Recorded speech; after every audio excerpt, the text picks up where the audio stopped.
Mm. Good morning. Good morning. Good morning. Good morning to you.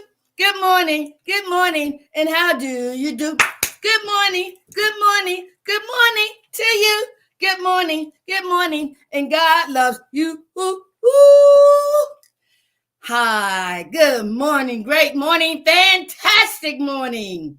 Because God woke me up this morning. He said it went arise and go on the battlefield and say just one more. My name is Edwina B. Cuckoo for Cocoa Pops, as you can see. My son rhymes like that with me. To God be the glory. Welcome to the AA Alcoholics Anonymous, right? Daily reflection reading for today, a lifelong task. But before I get into the spiritual program of Alcoholics Anonymous, I would like to share just a little bit more about my 32 years in recovery that I celebrated on February the 23rd. And I'm celebrating my mother's birthday, March the 23rd, for the entire month of March. I had a praying mother. And so all my songs will be dedicated to not just my mothers, but to all the mothers in the world, animals included. God is so, so powerful when I think of procreation in all areas of our existence. I know it takes two, but guess what? God said, listen, I need to choose one of you to come through.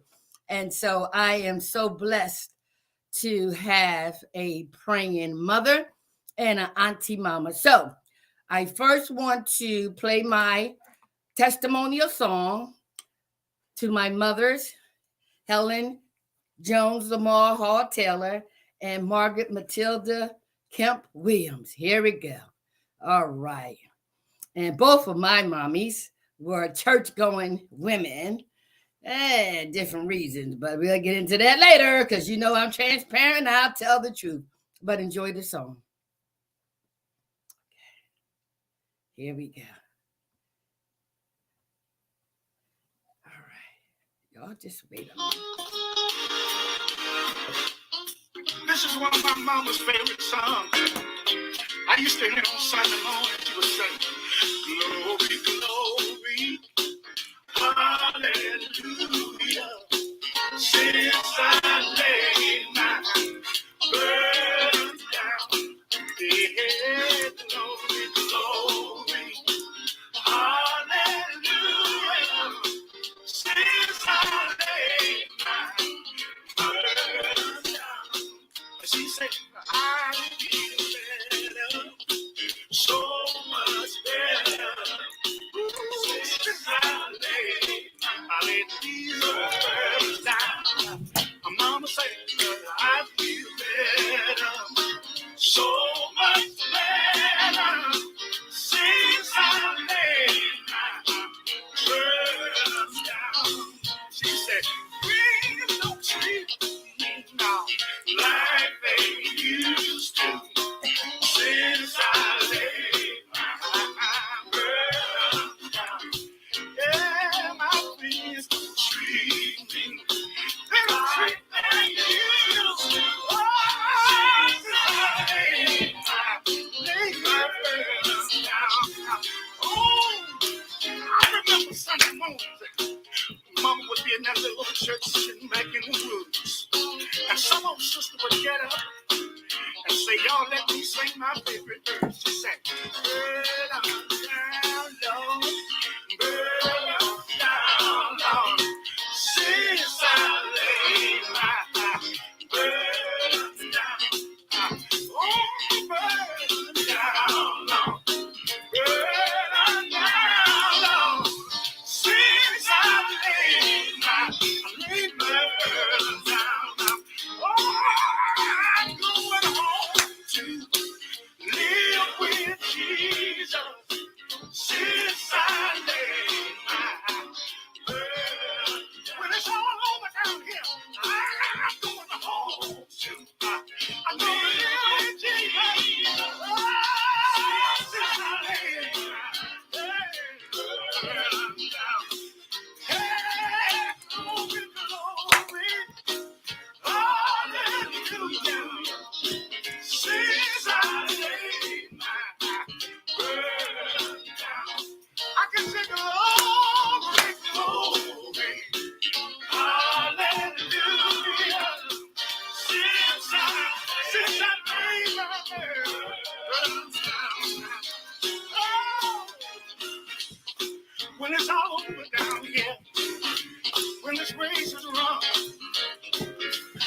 Don't shout trouble over. I just want everybody to know I'm going to sing glory, glory, glory. Hallelujah, hallelujah. Glory, glory, glory. Oh, there'll be no more crying now.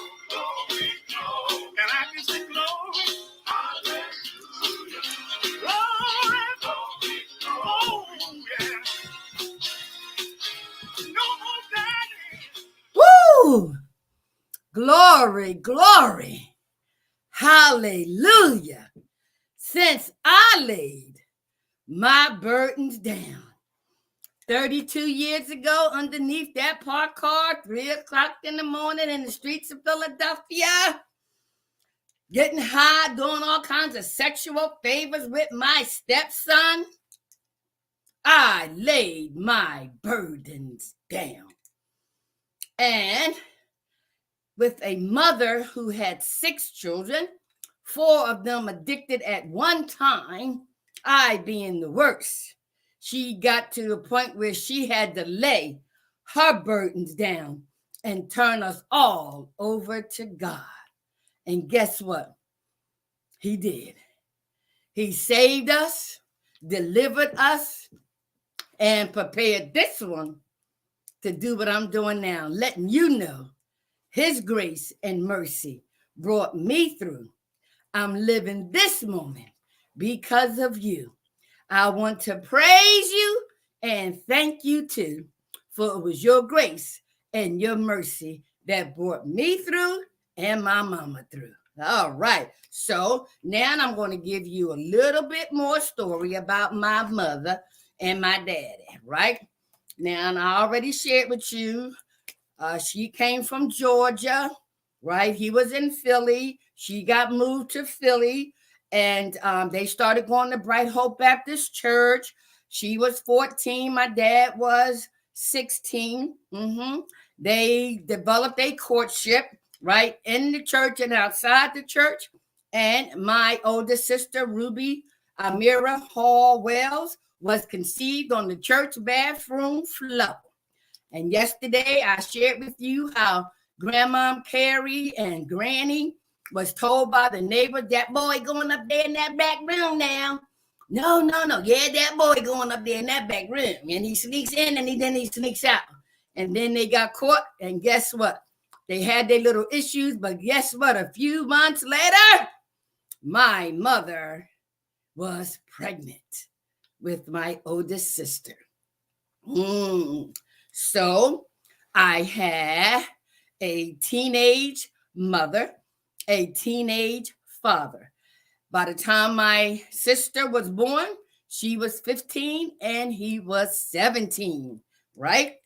And Grandma Carrie, a church-going woman, and from the South, and Granny from the South. Oh, no.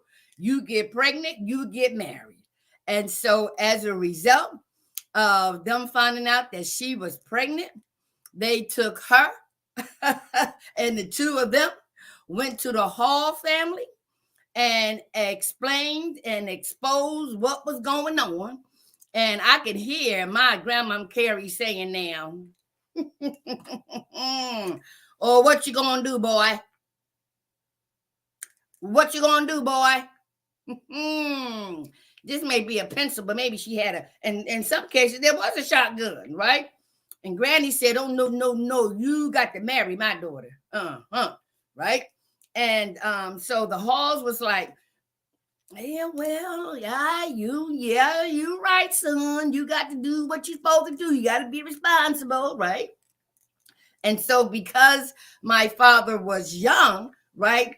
He was 16 and she was 14, but when my sister was born, it was 15 and 17. So after they met with the Hall family, my daddy had a decision: go get a job or go into the Army. So he and his daddy and mama did what they had to do, falsified the records, and said that he was 18 or whatever age you needed to be in the Army, but he was only 16, right? And so because of the South and because of image, right? During the time my mother was pregnant, Granny and Grandma Carrie said, no, we got to show them that our little Puddin is married, right? And so they didn't have no wedding, but she went to the Goodwill, or she went somewhere, and then she went to the photographer and had this picture taken.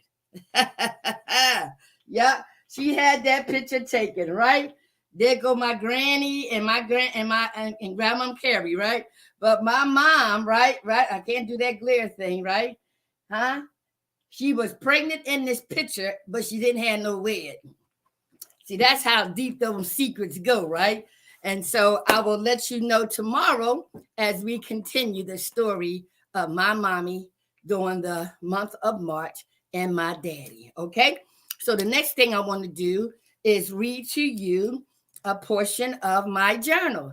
Now, I always suggest that you all start keeping a journal because it can become your reference book and it can become a measuring tool for where you have come, right? From where you started. And so today I'm going to share. I did May the 10th. I did May the 11th. So this is, wow, huh? This was written May the 13th, 1990. And as you will see, a special day is coming upon us. All right. So put your ears on so you can hear, but listen with your spirit. These are the words I wrote and recorded May the 13th, 1990. Of all the days in my life, this one was one of pure fulfillment. I awoke with the anticipation of sharing Mother's Day with my children. And oh, what a day it was. I did my usual daily prayer and meditation, called and wished my mama a very, very happy Mother's Day. I'm so grateful to be alive and sober today. I started preparing for church. I started early. By the time I was on my way out the door, my children were parked and on their way out of the car. Oh, how I praised God. Oh, how I praised Him. Seeing my children in the light of sobriety and recovery was a feeling of complete wholeness. We all went to church, and the congregation was very attentive to me and shared a lot of affection and kind words on my behalf to my children. The feelings I was experiencing during service was so rewarding. Holding my children's hands, watching as they experienced something quite different, serving and praising Jesus among a 99% white congregation.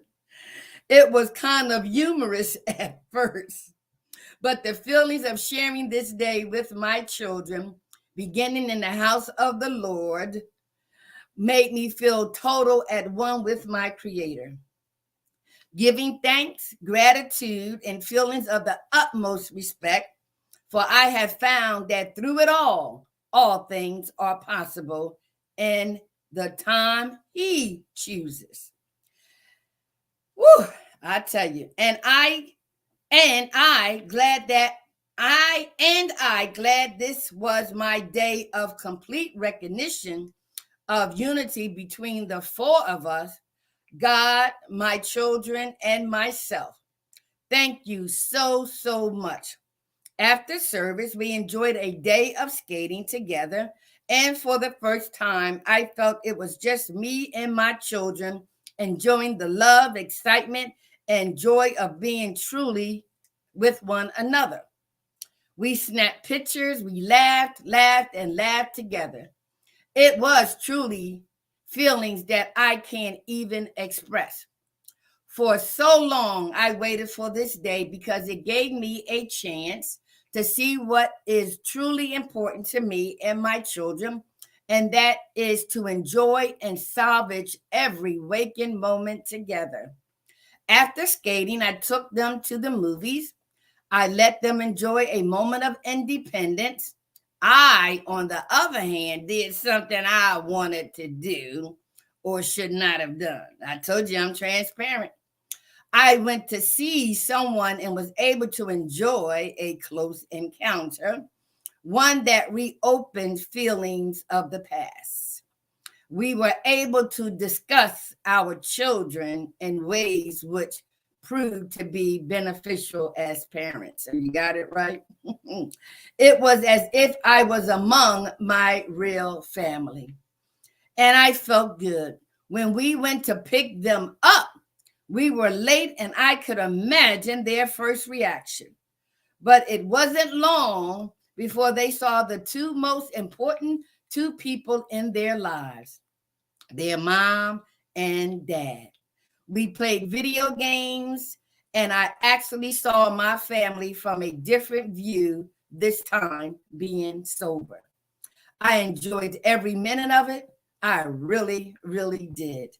Afterwards, we came back to the house and ate, and for a moment, we all sat together and prayed together. Well, it was time for them to go, and for the first time, it was no ill feelings of ours that this was the last time, because we all knew and wanted to do it again and soon. Happy Mother's Day. Woo, I tell you, I tell you, I tell you. Listen, I tell you.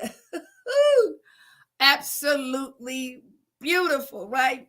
And so that's why I can reflect back 32 years later, because I kept a journal for the first 4 years of my recovery in order to have this journal, right?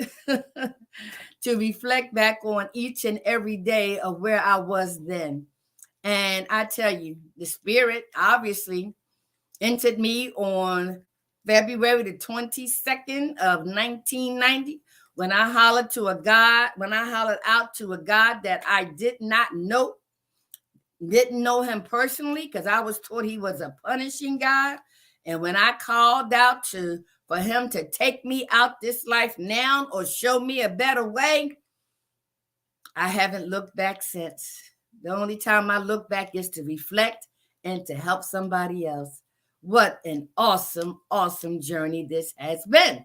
All right. So now that I shared that with you, let me fix this little thing because it's trying to, it's trying to do something here. So I got to take a moment and fix it because listen, I told you I'm transparent. I don't let nothing stop me from doing God's will. All right. So I got that situated. Now, let's go to the reading after we take a sip of coffee. What you drinking? Do you know back in October, November, and December, 9 members of my family, right? Oh, let me put that up there. 9 members of my family contracted COVID-19. And out of the 9, only 2 of us had symptoms, my 3-year-old grandson, Xander, and me. Other than that, everybody did not have any symptoms, right? Not major like we did and noticeable. But to God be the glory, I can taste my coffee. I can smell. I can see. I can hear. And the main thing, I can breathe. I could not breathe to my full capacity.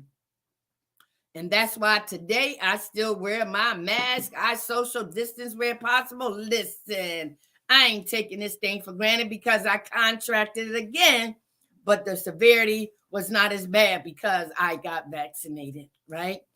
To God be all the glory. All right, so let's get to our topic today. So Alcoholics Anonymous, right, is a spiritual program that offers spiritual principles, right? And it helps people with the disease of alcoholism with having a daily reprieve contingent on the maintenance of our spiritual condition. Did you hear that? A daily reprieve. That's why it says, give us this day our daily bread. And so when we come into Alcoholics Anonymous, we are unaware of all that stuff because all I wanted to do was stop the pain. Stop the pain. And so when you come to an open meeting of Alcoholics Anonymous and you hear the various stories, we all come from different walks of life, but we wounded up the same place. Isn't that awesome? And it was designed that way. And so Alcoholics Anonymous, established close to 90 years ago, proved to work one day at a time for millions of alcoholics in recovery. And it's people like myself and others who remain connected, right? Focused on staying sober, but just as important is helping another alcoholic achieve sobriety. So at this moment, I want to say congratulations to my sponsor, Georgia A. Yes, she has been my sponsor since I've been in Delaware, 32 years, and she's white. That white congregation got to listen. God showed me that he is colorblind, and it ain't got nothing to do with race. It has everything to do with spirituality. But her, my great sponsor, Kathy, her sponsor, Barbara B., our grand sponsor, guess what? Those four women, Kathy, Georgia, Phyllis, and Barbara, all white women, took me under their wing and built a foundation that has been unshakable. Yes, to God be the glory. Yes, I had a home group. I got service work. I got commitments, and I had a date with 4 white women every Thursday. But the foundation has been unshakable. So congratulations to my sponsor, Georgia A. All right, so let's talk about the daily reflection reading of Alcoholics Anonymous. So I do not represent Alcoholics Anonymous, but I've been a proud, grateful, and humble member for over 32 years, but one day at a time. One day at a time, okay? So now let's go to the reading, because y'all know I have okay. Before I do that, I know it was something else I forgot. I wanted to share with you recovery principle number 4, made a searching and fearless more inventory of ourselves. We did recovery principle number 1, admitted we were powerless over alcohol, that our lives had become unmanageable. 2, came to believe that a power greater than ourselves could restore us to sanity, soundness of mind. And 3 was made a decision to turn our will and our lives over to the care of God as we understood him. So the 3 first steps are I can't, he can, and I'm going to make a decision to let him. Now begins the tangible work of doing the 4th step, made a searching and fearless more inventory. Enjoy. Okay. Number 4. Made a searching and fearless more inventory of ourselves. What does a more inventory mean to you? What's right? What's right? What's wrong? Right. What else? When did you first hear the word inventory? In what? In a store. Taking stock, right? Let's go back to something we can compare it to. So when you look at a store, they got potatoes over here, onions over here. They got things that are dated over there. They got things, you know what I mean? So they need to do an inventory if they want to stay in business. Well, we need to do a more inventory. We want to stay alive. And not just alive, but live a qualitative life, not a quantitative life. I don't want to live the next 30 years and be just as miserable. I'd rather live 10 more years and be happy. Quality. That inventory helps you develop qualitative things in your life, not quantitative. So down that inventory is like that store. What's inside this garbage can? What's inside this bottle? that needs to be discarded, that needs to be turned up, that needs to be emptied out, that needs to be nurtured. And you need help with doing that. You can't do it by yourself. It's like that onion that this woman talked about the other day. We come into recovery like an onion, layered with so much stuff. Layered with so much stuff. We don't know what's at the core of that onion. We are all born with natural instincts, it says.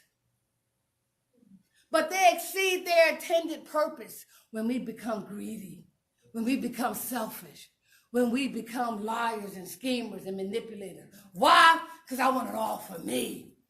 I don't want to share. Well, how did you feel when that person didn't share it with you? What did you get against them? A resentment, revenge. I'll get you back. I'll show you. So that more inventory helped us to understand what happened to us way, way back. That's why they say in recovery, in order to find out what happened to you, you need to go back to your first recollection. So let's talk about that. Okay. So when you make this moral inventory, you're gonna now look in that trash can, right? What's good about the trash can?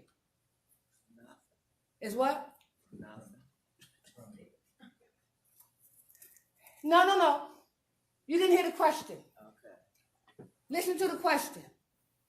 What's good about the trash can? They empty out. Huh? Okay?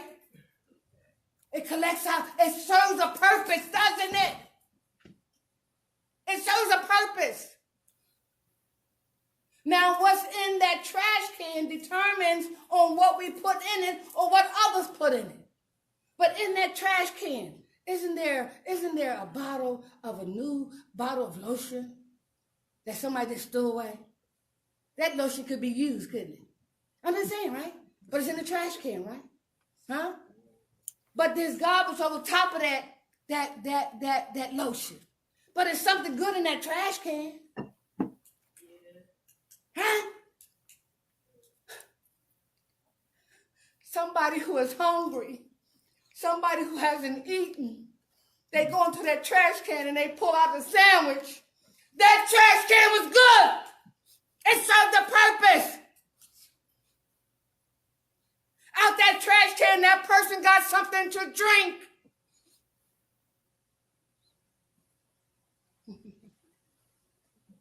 See what an inventory does? It makes you look at the good and the bad.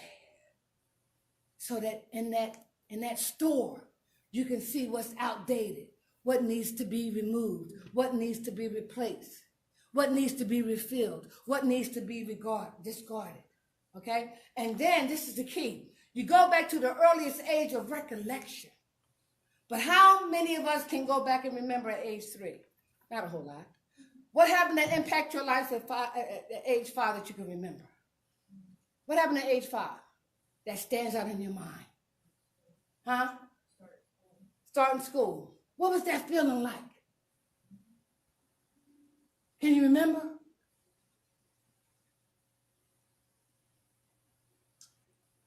Okay, so don't answer it. Because that's what the inventory does. It helps you to go back and helps you to start processing and help you to start recalling what those feelings was and those memories was, what that action was, huh? Because you want to decipher that experience. You want to decipher it. Was you scared? Was you glad? Was you good about your dress, the new dress? You know, was you excited about meeting all these people? Was you afraid? Was you ashamed? Was you shaking like a leaf? Huh? Yeah. That's what I mean by each and everything that you recall, decipher that thing. Because it's going to provide you with information that's going to be used as a reference point later on in your life. But it's going to tell you what happened to you, good or bad. At 5, I had ambition. I wanted my dad all to myself. So I pretended acting like my mom.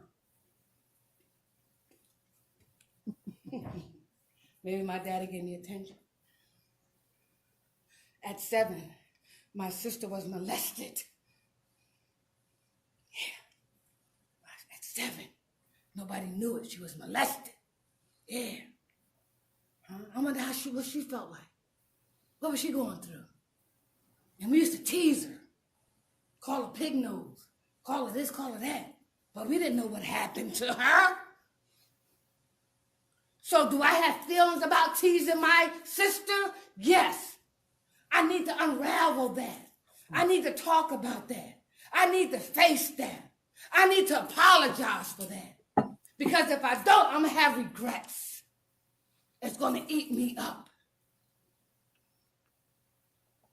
What happened at 10? What happened at 17? What happened at 23? I had an abortion. That's why I committed murder. I was a prostitute.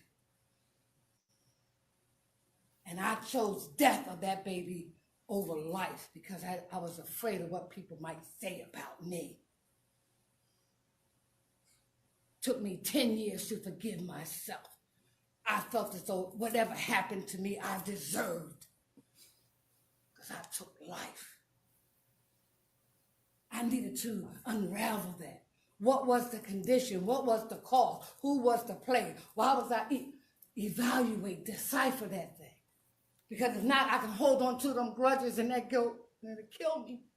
Understand? But getting into that recovery process helped me to say, Edwina, you only know what you know when you know it.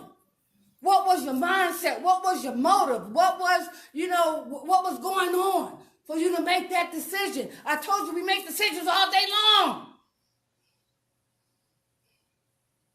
All day long. But guess who has to live with that decision? Other people may have consequences or ripple effect, but you the one got to live with that decision. But how many of us, when I'm grown, I can do what I want to do. Yeah. How many people said that? Come on, at one time in your life. Yeah. I know what's best for me. Based on those decisions, that decision got me underneath that parked car at the age of 34. So how good were my decisions? How grown up was I really? Huh? Okay. So you get my drift, right? Yeah. So the inventory, you want to be able, you see this necklace? It's got an earring. And you want to take that defect, I don't care what it is, it may be resentment, and you want to examine it. Who was it? Where was it? What happened? And then after you do that, oh, it's in a circle. Where did the circle come from? You know what I mean? You're deciphering it because you need to be prepared when you see this earring again. If you don't examine it, this earring is going to pop up and it's going to catch you again. Being prepared for things yet to come. Okay? All right, let's keep moving. What time is it? 4:45. Okay. I'm going to stop there. Oh, my God. Like, who was that girl? Who was she?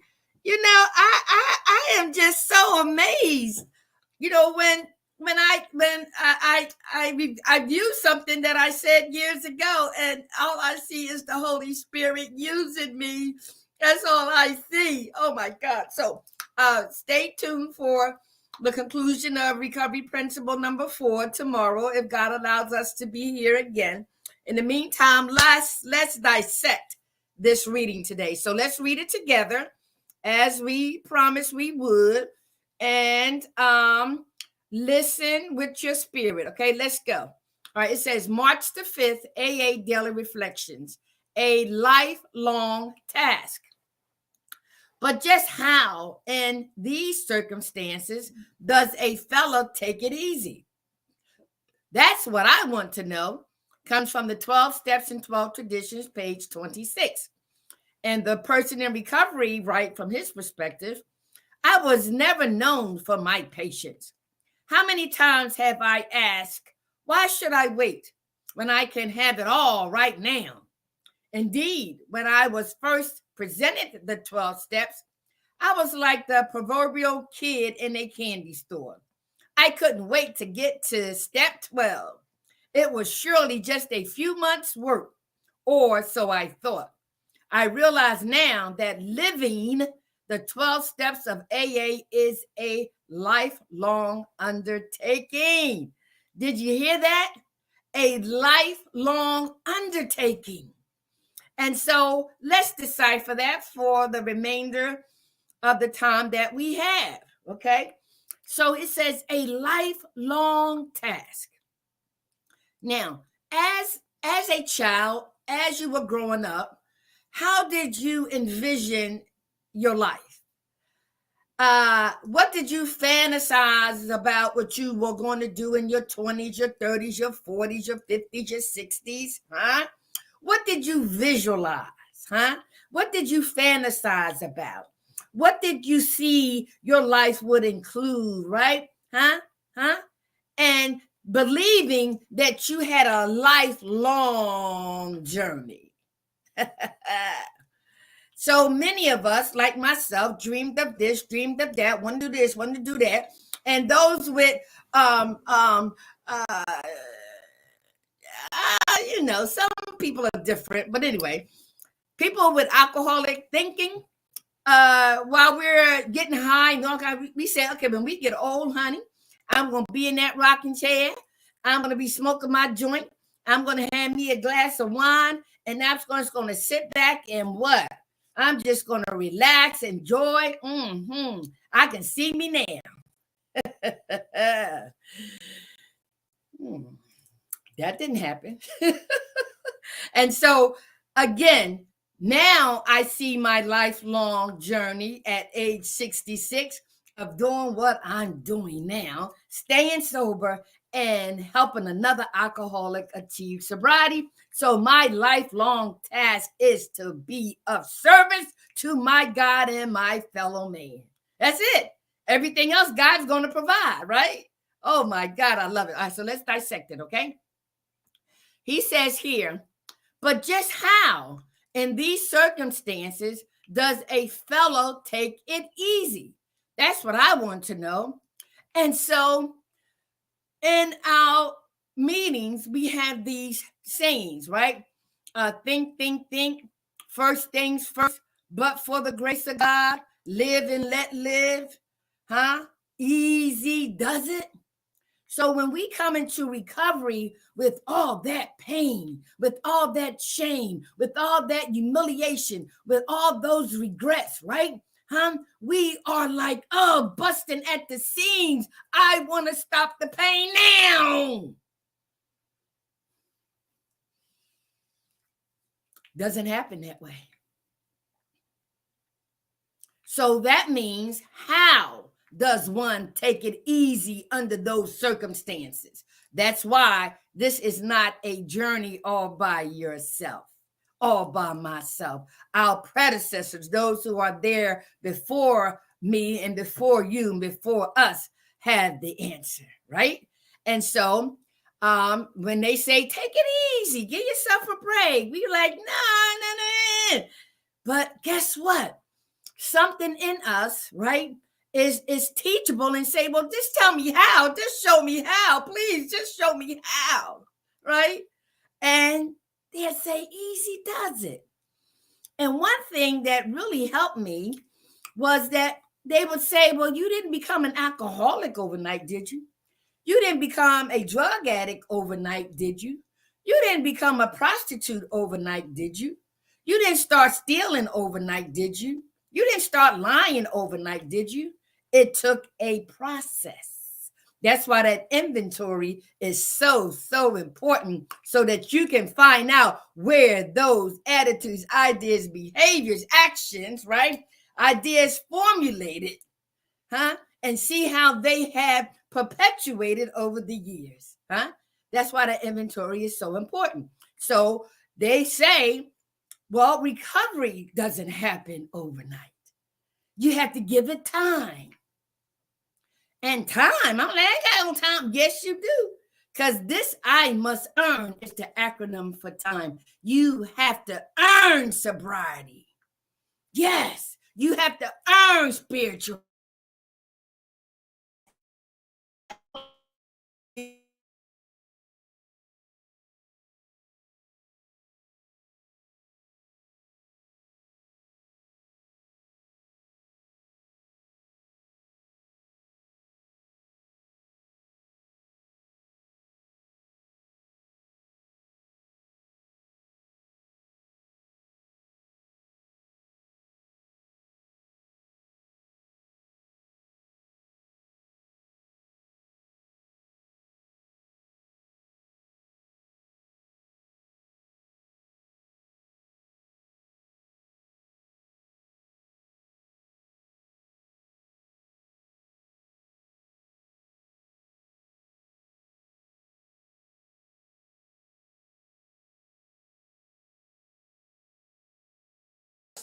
Right?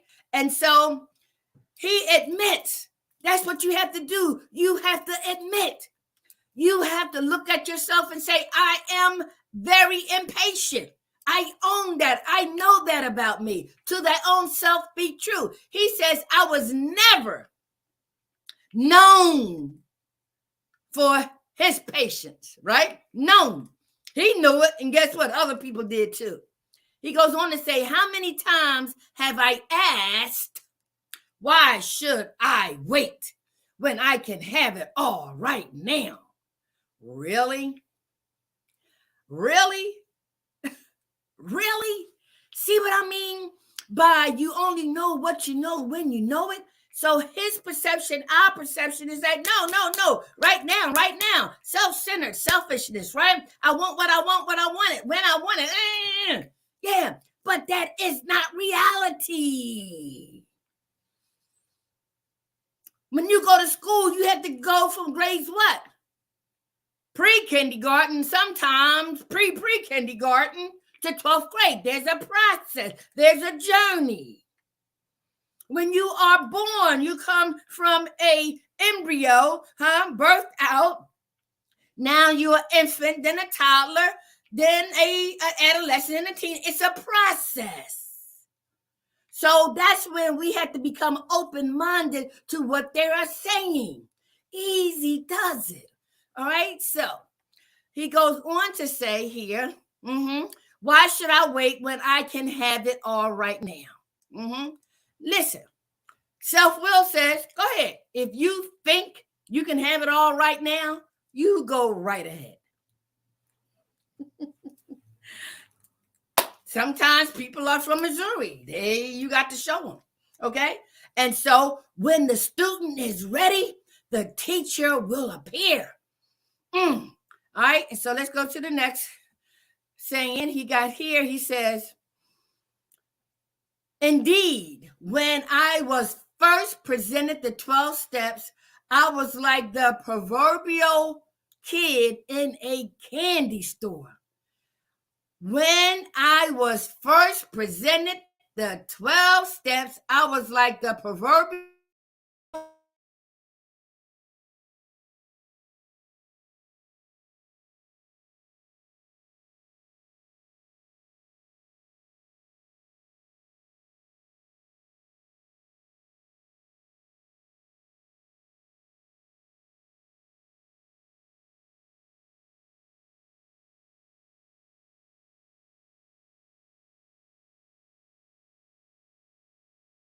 say, right? He says, I couldn't wait to go to the 12th step. And so,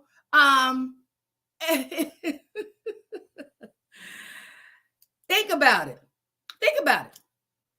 If you're in the first grade, right? And you so high, and you see these teenagers this high going to 12th grade. So come on now, picture that. Kindergarten, I want to go to 12th grade. So sometimes we have to have tangible evidence and tangible examples to kind of get it, right? So it makes sense, right? And so what it also says here, right? Because I couldn't wait to get to the step 12, it was surely just a few months' work. or so I thought. Now, if you've been getting, like me, getting high for 14 years, right? What do you think? That I'm going to recover just like that? That I'm going to have those attitudes, ideas, and behaviors that were formulated as a child instantly removed, and I haven't done no work? I haven't got no new information? But we don't hear that because we're hearing it with our physical ear because we have not yet embarked on the spiritual process. So we understand when people like myself was that way in the beginning. We understand, but keep coming back. All right, I got a few more minutes, right? So then he says, I realize now that living the 12 steps of AA is a lifelong undertaking. What's the key word in that sentence? I realize. I realize. I now know. I now understand. I realize. Now. Oh, the student is ready and the teacher will appear. What? I realize now, right? That living, not fantasizing, not visualizing, not, this and that, but living what? The 12 spiritual principles. Oh my God. The 12 steps of Alcoholics Anonymous is a lifelong undertaking. So when I shared in my presentation about qualitative versus quantitative, right? So these last 32 years, it has been nothing but qualitative living with purpose, with joy, with happiness, right? That was taught to me through doing, embracing, analyzing, evaluating, right? And practicing the 12 spiritual principles in all my affairs. And I realized what Donald Lawrence said and what he meant. I are not having a spiritual experience. We are, spiritual beings living and walking this natural experience called life here on earth.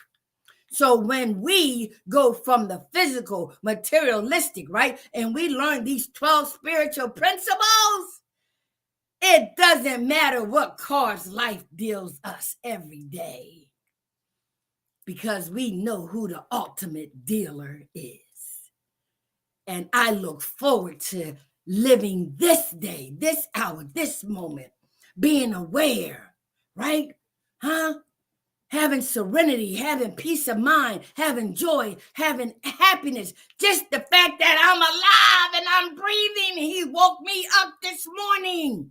When I keep it that simple, it is easy. Okay, I got to go, y'all. All right, so tomorrow, if God allows us, but I'm going to live today to my fullest. I hope you do the same thing. So in order to have a lifelong journey, wear your mask, social distancing, get tested, get vaccinated, get your children tested and vaccinated, right? Wear the mask. I told you, 9 members of my family member had COVID. Come on now. Take off this and put on the mask. All right? So if nobody told you they love you today, I love you. I love you. You love me. We are one big family with a great big hug and a kiss from me to you. Won't you say you love me too? I love you. I got to go to my meeting now. Be safe, and make the best of every second of this day. To God be the glory, glory, glory. Hey, that's for my mom. Favorite words.